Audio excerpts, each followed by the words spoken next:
Guys, they said Igbi have been shedding tears upon tears, especially with the latest development. According to what we are hearing, they said Igbi have been looking for help, you know, over this Itúwàse issue. So, according to what we are hearing, they said Igbi took about 600 million from the 10th anniversary money that is under her care. And according to her, she wants to settle herself. That Kabiyesi have removed immunity from her and she no longer feels safe around the palace. That Kabiyesi could wake up one morning and tell her that it is over. And she doesn't want to go empty-handed. She doesn't want to lose everything, you know. So she decided to settle herself. She decided to take laws into her hands. She decided to tell Kabiyesi that, look, you are not smart, because if you are smart, you will not still allow me to be in charge of money as huge as that anniversary fund and everything. Because that is what it simply means. I believe that if Kabiyesi have known that it is going to turn out like that, or that she wants to settle herself the way she did, they wouldn't have allow her handle the money. Maybe they would have given it to another and all of that. But she have shown them that, I am smart though. But she did not know that there are better ways to treat issues like that. So when Kabiyesi find out that, or when Igbi confessed that yes, she took the money and she used it to buy a house in UK to replace the one that Kabiyesi have given to the original queen and everything, they say Kabiyesi's anger increased such that he insisted that Itúwàse must be done on Igbi and Ebony, because these two have challenged him to a point that he needs to let them know he is still in charge, you know, because if not, they'll be still seeing him as a weak king or something. So with that, the Kabiyesi have been serious about the issue. And we all know that from what we heard, they said the moment that is done, Igbi and Ebony will cease to be the king's wife, you know. So for that reason, they said Igbi decided to go and meet the king's father, because to her, if the king's father should talk to him, maybe he will listen. I will not go ahead with that Itúwàse and everything. So, information have it that Igbi visited the king's father unannounced.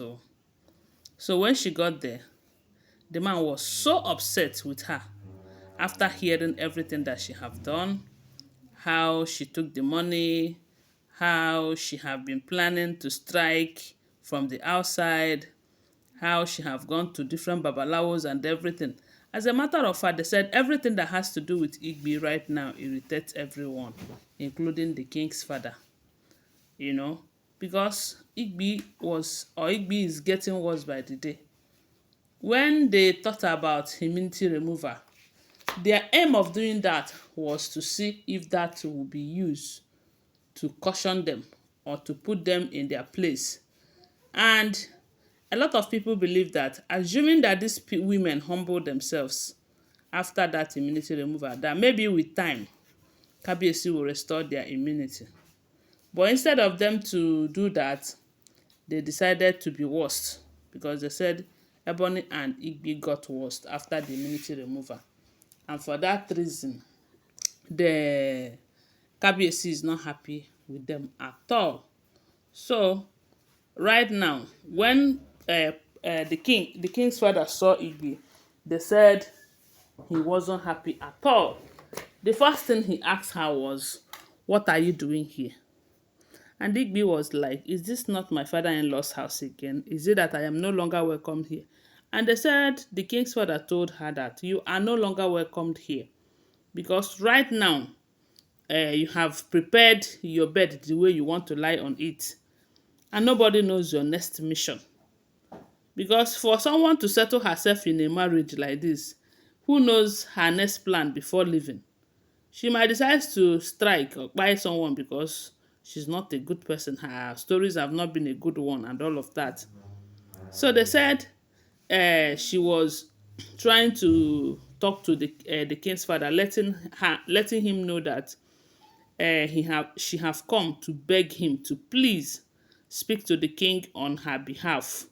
That even if it means releasing that house that she bought in UK to the royal family, that she is ready to do it her as long as her marriage with the king is still on. You know, I told you guys that this marriage is their retirement plans. Many of them left their families just to be with this, to be in the palace, and they will do everything just to remain in this palace. So Igbi is saying that even if it means releasing that house to the royal family, it will now belongs to the king and not her, that she is ready to do it as long as the king did not carry on with the Itúwàse ritual on her. They said the king's father did not even listen to her. The only thing she told her is to leave. He told her is to leave his presence. That he doesn't want to see her. That she is no longer welcome in his house until she start behaving like human being. That when she came to the palace newly, the kind of character she was putting up, a lot of people believed that she was going to be a good person, a better person. But along the line, you know that one thing is this: somebody cannot offer what she does not have. Pretense. You cannot pretend for a very long time now. Because when Igbi entered the palace, she and the king's sisters, they were all over her. She was all over them, giving them gifts and all of that. But as time goes on, she started showing who she truly is. And at that point, they started knowing who she is. And I don't think their relationship is the way it used to be now. Again, even though that relationship, they were doing it against the original queen and all of that. But Igbi have shown them that, look, I am not the type that you should keep as a friend, because I will always stab you by the back. The same way she stabbed her friend Lady and all of that. So the Paroko warned her never to step her foot in his compound again. That if he ever see her come to his house again, that she will regret coming. They say Igbi was crying. Igbi was on her knees, rolling, begging the king's father. And the king's father told her that she is not the kind of wife to keep. That is what we are hearing if the information is true. Don't forget that these are all alleged, unverified information making rounds on social media and shouldn't be seen as fact unless you verify them, okay? Thanks for watching. Do well to subscribe to my channel, follow my page, and share this video. I love you guys. Bye. See you.